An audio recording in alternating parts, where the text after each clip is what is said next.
My wife stood in the doorway in her favorite red robe, sipping her wine like she was declaring war. "If you don't like that I'm sleeping with your friends, you can leave. They'll be happy," she said, calm as ice. I didn't yell, didn't flinch, just nodded and said, "All right." The next morning, every one of my so-called friends woke up in a hospital bed with the same diagnosis. And when the doctors showed them the test results, their faces turned pale with horror. But here's the part nobody saw coming, what really happened that night, and why they'll never forget the price of betrayal. You'd be amazed how quietly a marriage can die. It doesn't always end with a screaming match or slammed doors. Sometimes it dies standing in the kitchen, with one person holding a glass of wine and the other holding back the urge to break everything in sight. That night, she didn't even blink when she said it, like she was talking about trying a new restaurant. "If you don't like that I'm sleeping with your friends, you can leave. They'll be happy to have me." Her robe slipped just enough to show she knew exactly what she was doing. I didn't respond with anger. That's what she wanted. A reaction. Something to feel powerful about. I nodded. "All right." Then I turned off the stove, took the lasagna out of the oven, because if nothing else, I hate wasting a good meal, and went upstairs to pack. She didn't follow. She was probably texting one of them, maybe sending a picture. I didn't care anymore. Not the way she thought I would. The truth is, I'd seen this coming. You don't wake up one morning and realize your wife's sleeping with half your friend group unless you've been ignoring the signs for years. The way she laughed too hard at their jokes. The text messages she never let me see. The sudden perfume she never used to wear. I'd known. I'd just chosen denial over reality. But not anymore. That night, I moved out. Slept at my brother's place. The next day, I made a few calls. Not to a lawyer. Not yet. I called people who owed me favors. A doctor from med school I once helped out of a DUI. A lab tech who used to buy weed from me in college. And a certain friend in cybersecurity who, let's just say, had access to data nobody should have. By that evening, I had everything I needed. Names, times, locations, even messages they thought were deleted. And something else. Test results. I sent anonymous messages to every one of them. Urgent medical issue. You've been exposed. Go to the hospital. Ask for a full panel. All 6 of them. My wife's entire little harem. They all went. And that's when things started to unravel. When they called her, she didn't answer. She was at home, probably pouring another glass of wine, thinking she'd won. But she had no idea what was coming. Because revenge isn't loud. It doesn't always come with a fist fight or a big speech. Sometimes, it starts with a nod and ends in a hospital bed. Hospitals have this sterile smell, bleach, despair, and old coffee. It's the scent of bad news, no matter what wing you're in. Each of them got the same message, worded just differently enough to avoid suspicion. But the timing was perfect. They all showed up that morning, groggy and confused, still sore in places I didn't want to think about. I wasn't there, of course. I already knew what the test would say, knew what they'd find. That's what happens when you do your homework.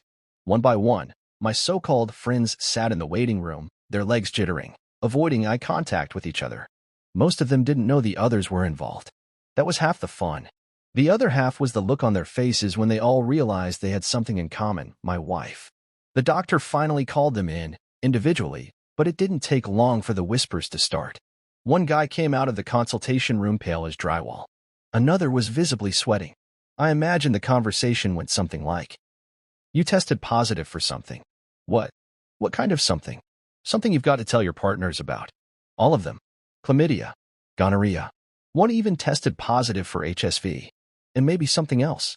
Something still under investigation, flagged for further testing. I wasn't trying to ruin their lives. Not exactly. Just shake them awake. Remind them there are consequences for hooking up with another man's wife, especially when that man's been silently watching everything unfold. Meanwhile, at home, she still thought she had it all under control. I hadn't messaged her. Hadn't called. That silence must have eaten at her worse than yelling would have. She was expecting a blow-up, a breakdown, maybe even begging. But instead, she got nothing. I spent the next 2 days finalizing things. Froze our joint accounts. Pulled security footage from the cameras she forgot we had. Collected enough evidence to make sure I walked away clean, assets intact. You'd be amazed how easy it is to legally dismantle a marriage when the other party doesn't know you've already won. By day 3, I got a message.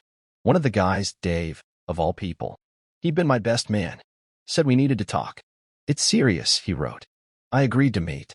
We sat outside a small diner. He looked 10 years older than when I last saw him.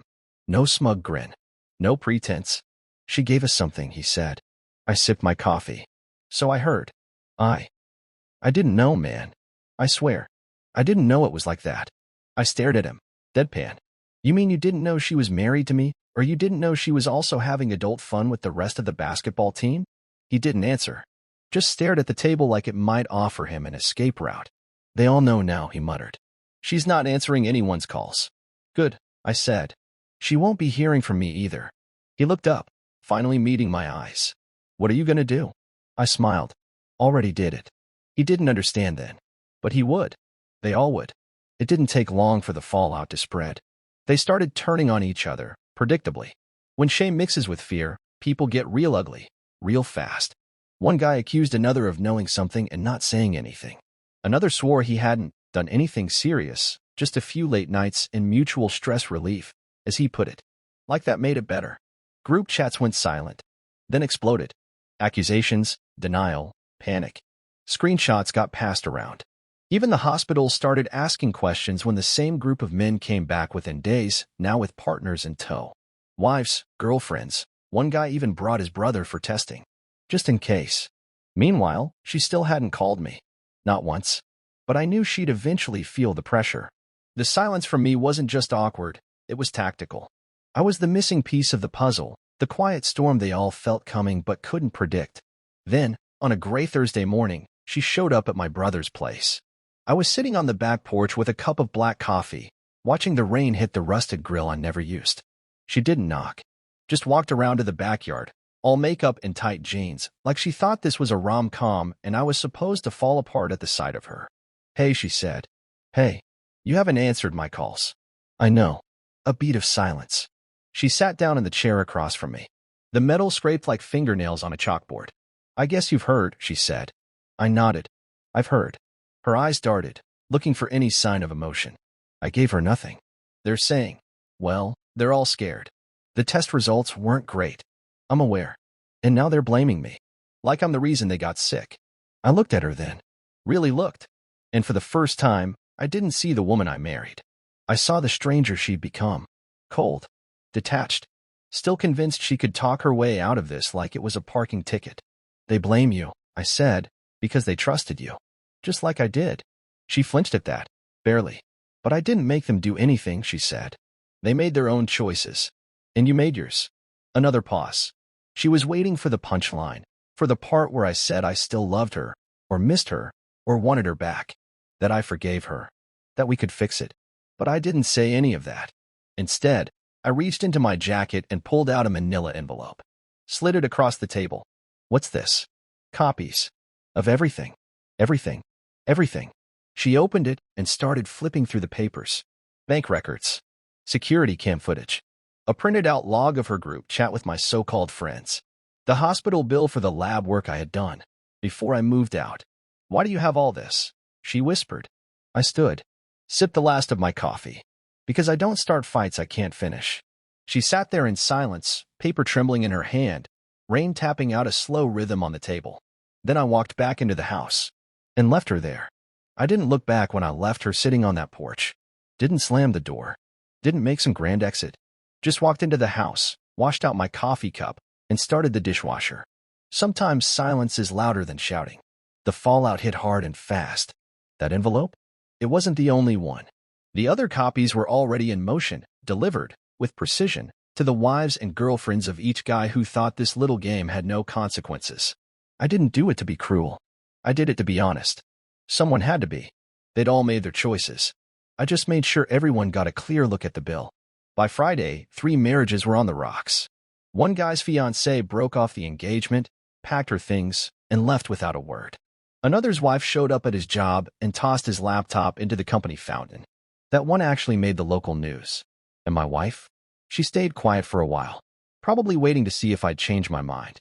If I'd cool off and come crawling back, telling her I missed her, that I still loved her. But I didn't. Because I didn't. Love, I've learned, doesn't survive betrayal. It doesn't matter how many memories you built, how many holidays you shared, how many promises were whispered in the dark. The second trust is gone, love packs its bags. I stayed with my brother for a week. Then I got a small place across town. Nothing fancy, just quiet. Peaceful. No landmines in the drawers. No perfume laced with guilt. On Monday, the hospital called me back. They'd done a full panel. Twice. Just to be sure. I was clean. The irony? I never cheated. Never even considered it. But I got tested anyway, because I slept with someone who didn't care if she brought strangers into our bed behind my back. That night, I got a message from one of the wives. Jenna. She was married to Mark, another friend of mine. Her message was simple. Thank you. I wish I'd known sooner. I'm sorry this happened to you. I didn't respond. Not because I was cold, but because there wasn't anything left to say. People kept asking me why I didn't explode. Why I didn't go full scorched earth. Slash tires. Burn clothes. Confront everyone in some dramatic showdown. The answer's easy. I wasn't after revenge. I was after peace. And you don't find peace by getting even. You find it by getting out. It's funny how quickly people change their tune when the spotlight hits them. The same friends who once winked at me behind her back, whispered things they thought were clever, suddenly had nothing to say. I guess when your world gets flipped upside down, small talk dries up fast. The group chat we used to have, our so-called guys' night thread, went dead. Not a single message. Not even a meme. Just silence. I deleted it. She called again the next week. This time I answered.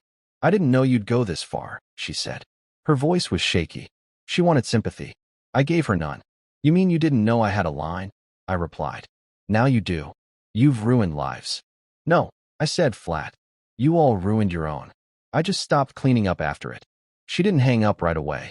Part of her still hoped there was a version of me that would say, let's talk. But that version of me died the night she picked a thrill over loyalty. After that call, I blocked her number. Closure doesn't always come wrapped in a neat conversation. Sometimes it's just deciding not to answer anymore. The weeks went by. Slowly, things returned to a rhythm. I got used to the quiet. Cooked for one. Took long walks. Picked up the guitar again, something I hadn't touched in years. Turned out, I still remembered the chords. Still had a voice, even if it was a little out of tune. People started reaching out. Old friends. Co-workers. Even her cousin, who always liked me more than her. I don't know what she was thinking, he said one day. You were solid. Real. She threw away gold for glitter. I didn't argue. What was the point? Then, one night, I got a knock at the door. It was Tom, another one of the guys. Not one who'd been involved, just someone caught in the edges of the wreckage. He looked nervous. I just came to say, I'm sorry, he said. I didn't know what was going on. I should have seen it. I offered him a seat and a beer. We talked. About football. Work. Dumb high school stories. Normal stuff. And it felt good. Not because he was trying to make things right, but because it reminded me not everyone in my life was a lie. The best part? I was sleeping again. No more tossing and turning, wondering what she was doing, who she was texting, why things fell off. That mental noise, it was gone. And in its place, a quiet kind of strength. I wasn't a broken man. I was a man who'd been tested. And I was still standing. I thought I was done with surprises. Turns out, I wasn't. It came as an email. From a burner address. No subject line, no greeting. Just one line of text and a video attachment. The message read, you should know what really happened. Now, I'm not the kind of guy who chases ghosts. But curiosity? That's a different story. I downloaded the video and hit play. It was grainy at first. Someone filming on their phone, maybe behind a window or a cracked door. But I recognized the room immediately, my old living room. My couch. My coffee table. And her. My wife. She was sitting with Mark, best man, traitor, fool. He looked nervous. She looked amused. You sure about this? He asked. She laughed. He won't do anything. He's too passive. Too proud. He'll either pretend not to know or walk away. He doesn't have it in him to fight. Mark shifted. Still, feels wrong. Her voice dropped to a whisper, but the mic caught it. Wrong doesn't matter if no one finds out. Besides, he'd never make a scene. He's too scared to lose face. Then they kissed. Right there on my couch, like it was nothing. I closed the video. Sat there for a long minute. Not angry. Not shocked. Just tired. That video wasn't new information. I already knew what they'd done. But hearing how she talked about me, how small she believed I was, that part hit different. That wasn't just betrayal. That was mockery. The next morning, I sent the video to a second inbox I keep for legal stuff. Backed it up on a hard drive. filed it away with the rest. Evidence? Yes. But more than that, a reminder. Because here's the thing, the damage they did wasn't to my reputation or my pride. It was to the part of me that used to believe people were who they claimed to be. And once you lose that belief, you start seeing things for what they are. No more pretending. No more soft edges. Just truth. Cold, clear, and heavy as steel. A month passed. By then, the dust had settled, at least publicly. The scandal wasn't on anyone's lips anymore. Not at the office, not among the old friend group. People had moved on. Or pretended to. It's amazing how fast folks turn their attention to the next mess. Human nature, I guess. But behind the scenes?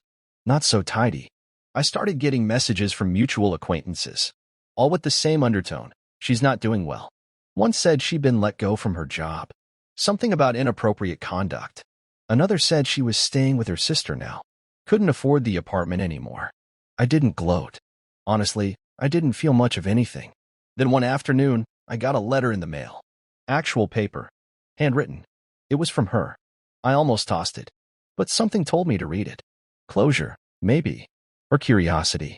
That same itch that made me open the email weeks before. It wasn't long. Barely a page. No, I miss you. No, I love you. Just 5 tight paragraphs that tried to explain, justify, and apologize all at once. She said she didn't mean to hurt me. She said she was lost. She said she thought I'd never leave.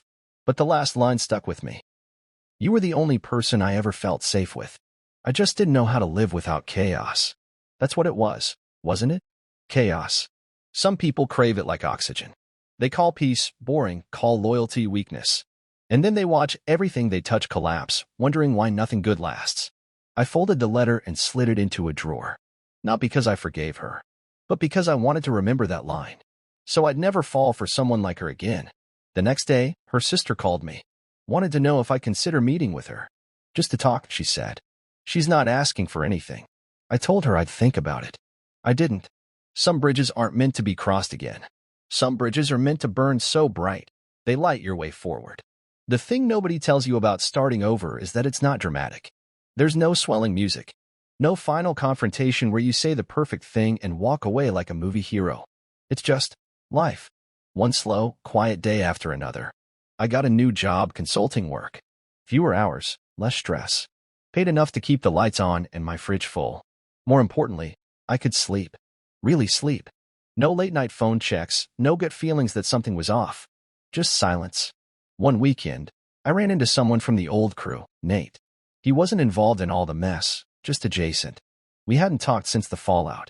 He looked nervous when he saw me at the hardware store. Hey man, can I say something? I shrugged. Depends what you're about to say. He gave a sheepish smile. I'm sorry I didn't say anything. I knew something was going on, just didn't want to get involved. I nodded. You and half the town. He didn't argue. If it means anything, I think you handled it better than most would've. We all expected you to lose it. I didn't say much. Just paid for my stuff and left. But in the parking lot, I realized something. I had become the guy people whispered about, sure, but not the way she thought I would. I wasn't the man who broke. I was the man who walked away without a scratch showing. A few nights later, I was at a bar. Nothing fancy, just a place with decent wings and bad lighting. A woman sat down 2 stools over. We chatted. Nothing flirty, just 2 people who didn't want to drink alone. She asked if I was married. I told her no, not anymore. She didn't ask what happened. Just nodded. Me neither, she said. A lot of people aren't anymore. That was it. We sat, ate wings, talked about music. When I left, we exchanged numbers. No pressure. No sparks flying.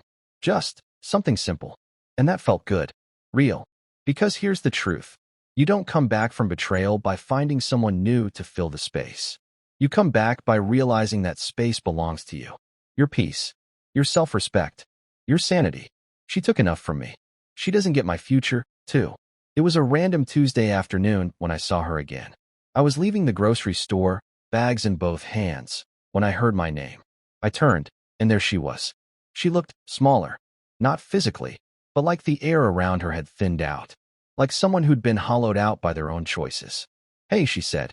Just that. I nodded. Hey. She looked at the ground. Then back at me. I've been trying to figure out what to say if I saw you again. You don't have to say anything. I do, she insisted. You were good to me. better than I deserved, and I threw it away. I didn't argue. What would have been the point? I'm not asking for anything, she added quickly. I'm sorry, not just for what I did, but for how little I thought of you. You were always steady. That scared me. I let the silence settle between us. The parking lot buzzed with everyday life, shopping carts, kids whining, someone yelling about coupons. I hope you find peace, I said finally. Whatever that looks like for you. She nodded, tears brimming but not falling. You already have, haven't you? I'm working on it. Then I walked to my truck, tossed the bags in the back seat, and drove off. No anger, no triumph, just calm. Later that night, I thought about her words. Not because they hurt, but because they confirmed something I already knew. Some people don't sabotage happiness because they don't want it. They sabotage it because they've never known how to exist without pain. And when you stop being their source of comfort, you become their mirror. I didn't need closure anymore. I didn't need anything from her. The worst part of betrayal isn't what someone does to you. It's what they make you do to yourself. Question your worth, your instincts, your sanity. But not anymore. Now, when I look in the mirror, I see a man who stood tall when everything around him cracked. I see a man who chose dignity over drama. I see myself, and that's more than enough. Time didn't erase what happened. It didn't dull it either. It just folded it neatly into the story of my life. A chapter one won't reread often, but one I'll never skip. A few months later, the divorce papers were finalized. Clean break. No alimony. No drawn-out legal games. Turns out, when you walk in prepared, with receipts and a backbone, the law has a way of leaning your direction. Her lawyer tried to push for some sympathy angle. She's remorseful, they said. She's struggling. I let my attorney handle it. I didn't even show up to the last meeting. You know what the real win was? Peace. Quiet mornings. No more gut punches hiding in text messages. No more pretending. I kept the house. Repainted the bedroom. Got a dog. He doesn't talk back or lie, just wags his tail like I'm the best person in the world. That's the kind of loyalty I'll take from now on. I saw one of the guys, Tom, again, a few weeks after everything was done. We ran into each other at the gym. You look different, he said. Healthier. Like you dropped more than weight. I smirked. Yeah, I dropped 6 friends and a liar. He laughed. We shook hands and went our separate ways. Eventually, that woman from the bar? We went on a second date. Then a third. No expectations. Just 2 people who've both been burned, figuring out if maybe the fire didn't take everything. I told her the truth about my past. Not all at once, but enough. She listened. Didn't flinch. Just said, well, you made it through it. That says a lot. And she was right. I didn't just survive it. I walked through hell, and I didn't come out screaming. I came out smarter, calmer, and free. So if you're ever in that moment where someone looks you in the eye and dares you to leave while they betray everything you built together, remember this. You don't have to yell. You don't have to beg. Just nod. Say all right. Then let the silence do the talking. Because sometimes the most powerful revenge is peace.